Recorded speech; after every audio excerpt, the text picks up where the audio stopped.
Your game planning process is one of the most important factors when it comes to winning games. But if you ask 100 coaches how they game plan, you'll get 100 different answers. Now, I don't believe that there's only one way of doing this since there are so many variables: time, staff, quality of your film, age of your athletes, the list goes on. So what I'm hoping to do in this video is to give you a framework that you can use to build out your own game planning process. I'll show you what I've used as well as how I think you can adapt things to fit your level. Whether that's high school, Pop Warner, semi-pro, it really doesn't matter. And then at the end of this video, I'm gonna share something that I've been working on and testing for a full season. Something that takes this entire process that we're about to go through and turns it into something that's less than an hour. So let's dive in. All right, we're gonna dive right into this here. So our milestone, the thing that we wanna accomplish, is we wanna map out a realistic game planning process that you can complete every single week, okay? Why is this important?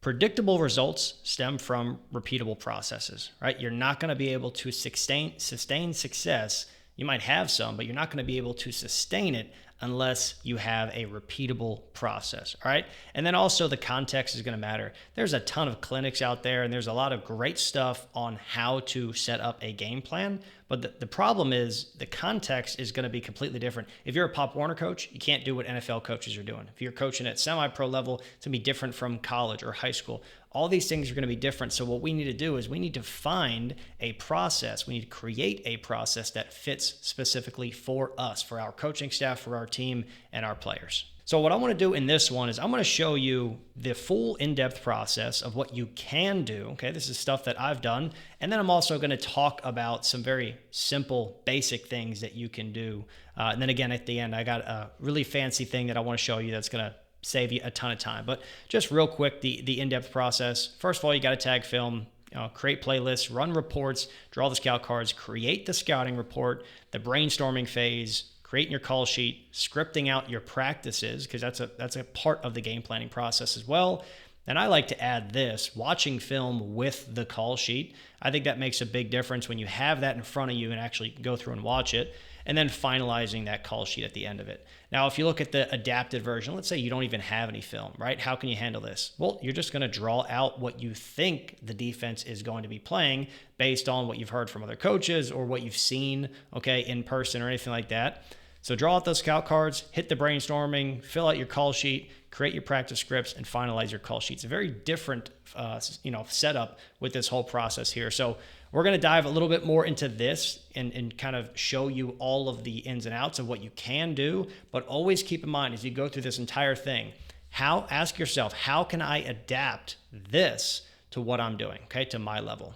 All right, so the first part of this process is going to be tagging film, okay? Now, this is what it looks like when you look at the full picture here. So you do need to have, if you're going to have this many columns, you do need to have a wider screen. Otherwise, you're going to have to scroll back and forth. If you're just working on a small laptop, then I would definitely recommend reducing some of these columns if you can, just not tagging too many things. But I like having a lot of this data, and I'll have my second monitor that I can set up, and I'll be able to kind of use that one. So for me, that really works quite nicely. But what I want to show you here is this view right here. So what we've got is this is just essentially a screen grab of everything from the other page there, just a little bit of a closer up look. So we'll have the play, we'll have ODK, offense, defense, special teams, or kick. Field location, I think, is quite important. You want to have, is it an open field? Is it midfield? Are you red zone? Are you goal line? To me, red zone, goal line, those are the most important things. Also, backed up would be nice to see how they're going to handle it, but you might not get any backed up looks when you're tagging film, okay? The next thing here is going to be the hash, okay? Make sure you put that in there. And then we have down and distance, the gains, the result, all that stuff, okay? Now, this right here, we've got offensive formation. So tray plus, tray minus. What does plus and minus mean? So I'll give you an example. When we look at the tray plus, in this situation here, we got a tight end over here. He's in a wing, single receiver. And then, so this formation for me is tray, all right? This is tray. And then because we're doing it to the field, this would be tray plus. If these two receivers were into the boundary and the single receiver was to the field, that would be tray minus, okay? With the tight end also into the boundary. So I like to have it, rather than saying tray right, we're almost on the left hash. So rather than saying tray right and then having a separate column for which hash are we going to be on, I'd rather have, whether something is field boundary, I'd like to have in one section, I'd like to have tray right, because if we say tray plus, and they line up to tray plus the same way every single time, it doesn't matter if we're on the right hash or the left hash, it's the same thing. So I like to eliminate the duplication of that and just put tray plus, tray minus, rather than tray right, tray left, and then field boundary. Okay, for me that's easier. I think you don't have to go with that setup. It's just an idea that you can use. Okay, next thing here is going to be put any formation tags, motions, pass pro. Now, two things. I have motion to and I have motion from. So this is a motion that I'll use from a formation. We say tray right blast, but we can also say cross to tray right. If we want to say cross to tray right, then we can do that as well. Okay, so I have two columns for that. And we got our pass pro, our concept type, concept. Now for me, I like to put the actual concept in here rather than the name of the play. So, we'll call outside zone Miami and Dolphins, but we'll put in here, we'll say outside zone minus. So if I say Miami, right, it could be to the field. It also could be to the boundary. So this just kind of tells me that I'm running it, to the boundary or to the field. It is actually kind of nice to know whether you're running it always Miami or always Dolphins. That is going to be an important thing. So you can have another one in here if you'd like. I think that's more important than the formation, to have the direction, because maybe you just have a really good left side of the line and you always run duo to that side or outside zone to that side. Okay. And maybe you don't want to pull your right guard or whatever it is, you can have something like that. Okay. So you can add the actual play as well. Concept tag, RPO, then you get to defensive fronts, coverages, and pressures. Like to have those in here. So this would be, in this case, we got Mike in the backside A gap, right? Jack minus C gap. Okay. Will minus A gap. So, having this really helps to kind of clear up who's pressuring and where are they pressuring from. Now, when we look at the front, just want to explain this real quick. So we have a 3-4 split minus. Now, this is an example. This would be 3-4 split plus. You can see it right up here. So they ran a 3-4 front, and what they did was, with that exact 3-4, instead of the nose being head up, he shifted over to a one tech. They took the backside, instead of him being head up on a tackle, they just shifted him inside. And they took this guy. So it's kind of like an Okie front over here, a wide front, 3-4 wide or Okie, and a 3-4 tight with the backside. You can't really see him. He's hiding behind this player. But they have it as a little bit of a different, and a lot of times it's basically going to end up as a 4-man front because this guy's going to walk down and pressure. But so it's going to end up as an under front in this case. But what they're, just the way that they set it up, we couldn't really just say 3-4 because it's not exactly a 3-4. So we had to give a little tag to that and kind of make up our own front. So you could do the same thing as well, right? All right, keys to doing this: make sure you set up these columns, make sure that they're the same for every single game, okay? Define the options for that column, and then create an SOP. This is a key thing right here. If you can create an SOP for this, then you don't have to go through and tag all these games, right? I have tagged so many games in my coaching career. I don't really need to tag too many more games in order to learn what's going on. So if I can find a way to give that, it's a 4-hour process to tag a full game. If I can create an SOP, give it to somebody else, show them how to tag a game, that's going to help a ton, right? It's going to buy back all that time for me that I can use on something else. All right, that's the important thing. You don't, tag film for sure in the beginning if you need to do that to learn everything. But then once you've tagged enough film, you start to have a little bit of diminishing returns on what you're getting back from it. It's very, very important in the beginning, but then after a while, we're talking years, then it's like, okay, well, let's delegate some stuff. So that's a key thing here. Get that SOP. Unless you have that, people are going to do it wrong, and then the data is useless. So make sure that you have a really good understanding, and you can be detailed with that, hand it out to people, and then they can get it done. All right, so the next step, once you have that film tagged, is going to be to create playlists. So over here, here's an example of a playlist that I've done. So we've got, their defense versus, playing a 3 strong, a 3 weak, a cover 4. Those are their main coverages. They don't really do anything else, okay? So once we have that, then we can also look and say, okay, well, let's do it based on formation. So let's go deuce. Let's go formation to boundary. That might be tray minus. That might be deuce minus or trips minus.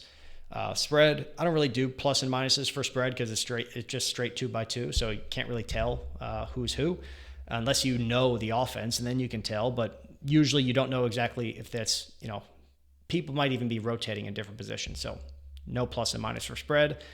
Tray, trips. And then the other thing that you can add, I like to do this as a whole thing, is our entire offense versus their defense, set up like that. Same thing. If you're doing scouting for somebody else, it's their offense versus their defense. Rather than this was me prepping for the second time that we played this team. So it was quite nice. And then we've got here goal line defense and red zone defense. So those are the two main ones that I wanted to look at. Of course, you can do third downs, right? You can do third and short, third and medium, third and long. You can create playlists for as many different things as you'd like. I remember back when I was in college, we had VHS tapes. I'm not that old. That was our first year. But we had VHS tapes my freshman year. And then we got the DVDs, and that was amazing. And I have a binder of just DVDs of this team versus trips versus spread. And now you can create that within minutes, right? You don't have to burn a DVD. You can create that within minutes. It's very, very valuable for your players, okay? So doing this well, right? Define your playlists. Make sure that they're the same every single week, okay? Keep a consistent naming system. It's going to be important long-term when you come back and you do like an end-of-season review. You'll be able to find everything easily, and then share them. Once you're done with them, share them with your staff, your athletes. Very, very, very important for studying. All right, and then the next thing that we want to do here is run some reports, okay? So in this case, what we have is a very specific report. You can run a ton of different reports, but make sure that you do this in a smart way. You don't want to just go completely crazy with data that you can't actually use anything with it. But in this case here, I'll show you a very practical way that I like to use this. I like to go a lot based on formation, okay? So I'm going to look at deuce, and then I'm going to look at what are the defensive fronts. So it's offensive formation, then front, then coverage, then pressure. Okay, those are the main ones that I'll be using. Okay, and a lot of the stuff aside from I'll do one of course for red zone goal line. You can do that for third downs as well. But a lot of the times I really like the idea of going just based off of formation because I'm going to get the structure and the coverages that go along with that. Okay, so the structure is going to be very, very important in the run game. Okay, I know if we get a deuce plus, we're probably going to get the split minus, regular 3-4, and a split plus. Bear.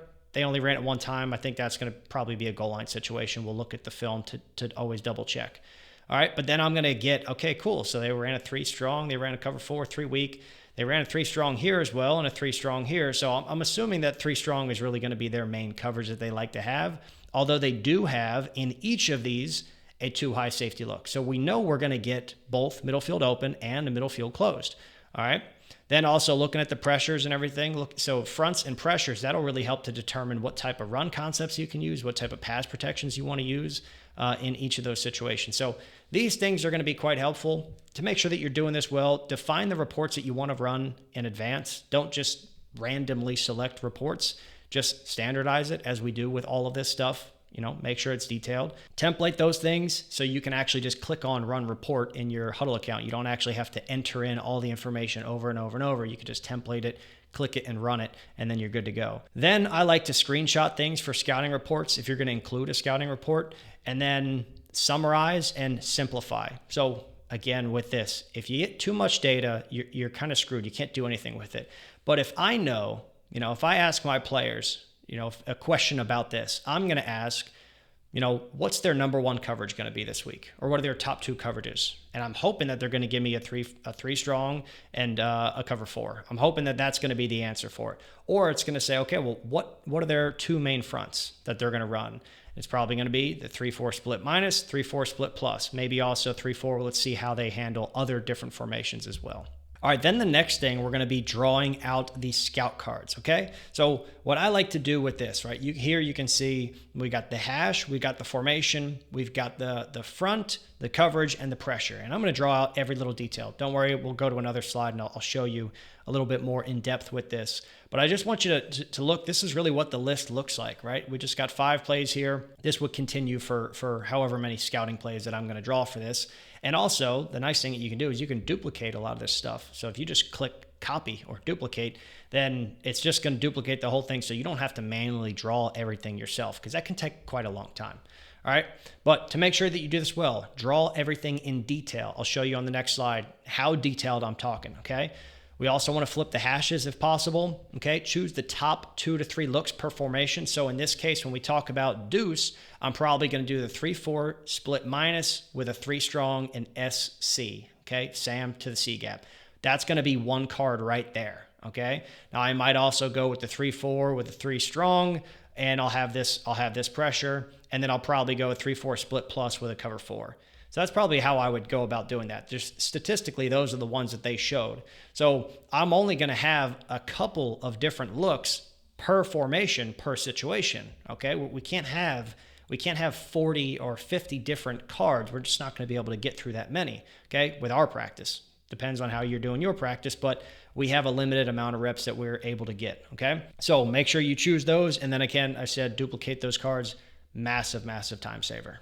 So here's an example of a scout card, right? So what we've got, you can see these lines in here. It's going to tell the defensive line where they need to line up based, if there's a shade, one side is going to be shaded. If this were a split plus, then the end would be positioned outside, and this would all be colored and shaded. The nose to center would be shaded to the right, and the defensive end would be shaded to the inside here. Okay, these squiggly lines, my players know this. That means I want you pre-snap to show something, okay? But try and time that up, right? Pre-snap, show it right at the edge, right before the snap, okay? I want you to disguise everything and then show it. I personally like to make my practices more complex than the team that we're going to be playing. So I'll try to have my guys disguise things even a little bit more than what the opponent does. The idea is if we can get used to all of that at a very high pace of them showing it late in the game, if they show it earlier, great, we have the answer. We already know what it is. Okay, so that's the idea behind this. So again, these ones here, if you look at the free safety and the rover, there's no squiggly lines. So they know they're not showing. They're rotating at the snap and they're getting to those zones. Okay, so that's going to be an important thing here. Also, you'd see that the Y and the H, the SAM is splitting the difference between the two of them. The rover is lined up over the H, okay? Corners, depth is important. Some teams will play press. Some teams will play really far off.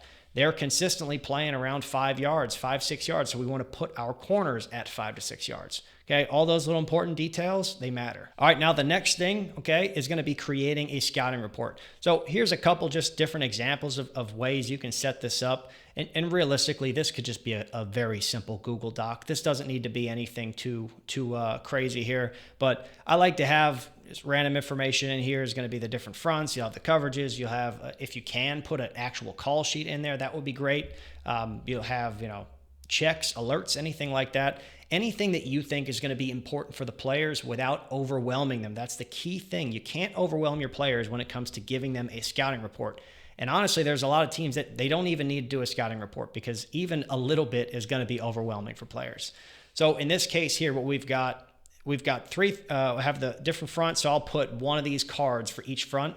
And then we've got a little mini description up here. We've got the run plays that are going to work against it. We have any notes here as well that we can use and the coverage that they're going to pair with this front. Okay. So again, we take all the information from this right here and we can simplify it into something that they see, okay, if we get a 3-3 plus, they're gonna play 3 strong or they're gonna play cover 4, okay? Next thing here, we have different coverages versus each formation. So up top, we had the fronts, now we have the coverages, same idea. Put a little bit of information on there, throw the cards in there. It's quite simple. Just give the players something visually to check out, okay? Make sure that when you create something like this, you have to template it, okay? Because this can be, in terms of the setup and also the information, it can be very time consuming if you're gonna create a very in-depth scouting report, okay? So find a way to template everything as much as possible, make things quick. Simplify and summarize everything. Don't just fire hose information to your athletes. It's not gonna work, okay? It's not gonna work. All right, provide answers for them, give them an if-then statement. So that's where I like to have like alerts and checks or something like that. So, hey, if we're on the goal line and they're going to play this exact front, just check to this, check to QB duo, whatever it is that you're going to have in here, give them the answers that they're going to need, okay? And then also you can delegate this or keep it very fast and simple for you. So if you have multiple people who are able to work on things like that, sure, you can make it fancy. But if not, either don't include it or really, delegate this or keep it very simple for your players. So it's just a Word document or a Google Doc that you can just send a link out. All right, now this one here, brainstorming phase. Okay, this one is an interesting one. There's different ways that you can do this. What I like to use is a call, a play pool.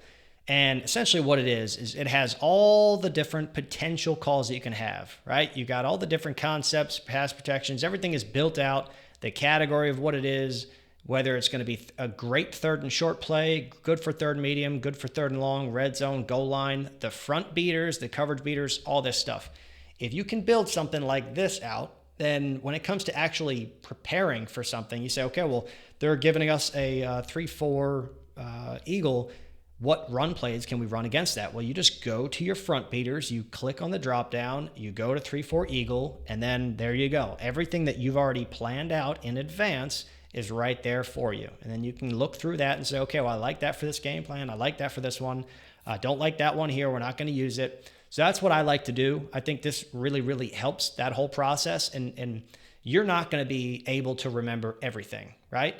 The brain is really good at creating things, but you might have an idea a week ago, and then when it comes to today, you're trying to think of it, you might forget it, right? But if you put everything in here, you're not going to forget it. Okay, it's impossible. You'll be able to just go through and click and say, okay, cool, let's see all of my ideas, what works.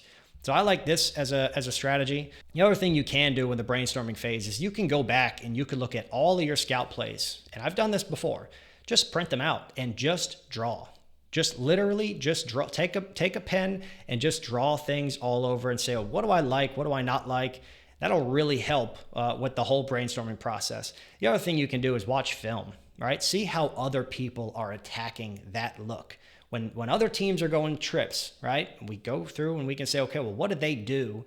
What were their biggest gains, their yards gained? What were those biggest plays? Okay, cool. Do we have that concept in our offense? Can we run that? Can we run a version of that? If yes, great. If not, we're not going to add new stuff in here because it's not within our offensive system.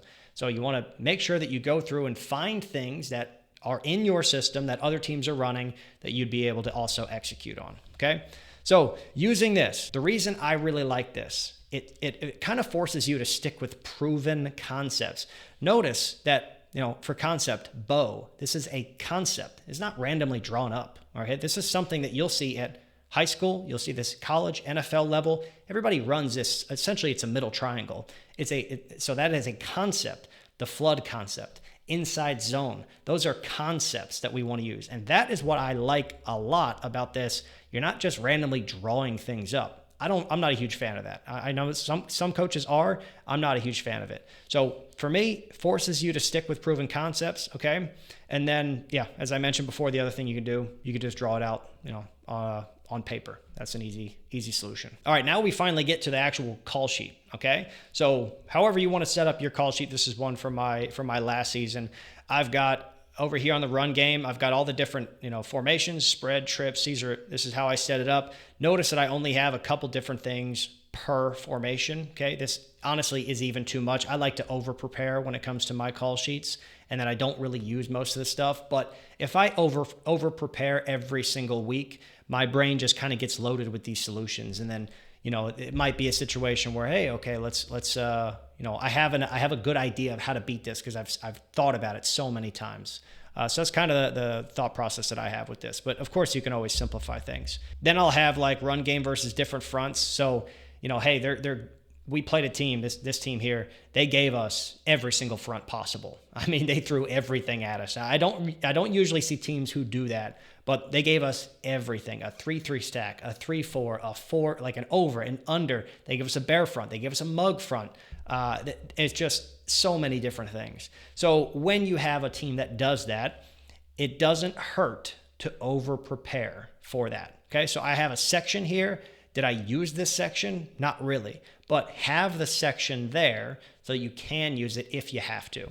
Then here you've got, for me, I've got all the pass plays. This is an interesting thing that I have done in the past where you can kind of create combinations of concepts. So, hey, in this case here, sprint out with a whip. Weren't 100% sure on that one, so we're going to make sure that we come back and we get a guaranteed yard for that, okay? Jet sweep paired with a screen, okay? We have this one was a shot play here, a flood concept with a post. And if we don't end up getting that, then let's come back and let's do something easy to guarantee some yards. So these are just combinations that you can create. And then you want to have your beaters, third and one, or third and short, third and medium, third and long, all those. For 7, game on the line plays. Hey, we need 1 yard. What are we running? My guys already know what it is. It's going to be duo. All right, we need 3 yards. This is what we're going to do. We need 5 yards. We need 8 yards. Notice those are basically the same exact play. And in this case here, we need 12 yards. This is what we're doing. So have those 2-minute drill, red zones, all these different things, right?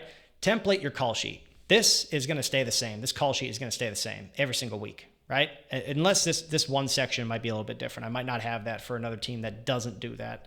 Okay, but try to template as much as possible, and you can copy and paste. One thing here, make sure you color code things. For me, I have, in this case, blue. Quick game is going to be blue. This little beige color is going to be dropbacks. This is going to be sprint outs. Yellows are screens. This gray and blue is going to be our shot play. So color code as much as you can. Try different methods. There is no one size fits all for filling out a call sheet. There's a ton of different call sheets that work. I actually give out a million of them. Somewhere I have a freebie where you can get, I think it's 6 different call sheets that I've all used in games. They all are nice. I just like this format. For me, it's the best way for me to process information. And then a little tip here, paste the values only. Don't copy and paste. If you go in here and over there on the left, I would have a column with the full play. When I go in here, I'm going to control V, Control Alt V or Control Shift, something like that, where you're pasting only, I think it's Control Shift V, and you're only pasting in the value, but not the formatting. So then it keeps the formatting in here. So that's an important thing. All right, next thing here is going to be scripting out your practices. Okay, so for this, we've got install section. I'll have this right here. So we'll do, this will be plays on air. We're scripting out plays on air here. We can call those. Okay, inside drill, we can script those out. This one we have a team situation. I blew up a different one to make it a little bit easier to see. But basically, you've got your play number, your hash, whether it's open field, red zone, high red zone, low red zone, goal line, down and distance, yard line. You can have personnel in here. This was at a time in the season where we didn't even have 2 personnels. We're very, very light on numbers, so everything was 11 personnel. And then we have the plays in here. And this is exactly what it would look like on my call sheet, okay? When I'm creating those, I would copy and paste from here into here. And again, pasting the format. Pasting the value, not the format.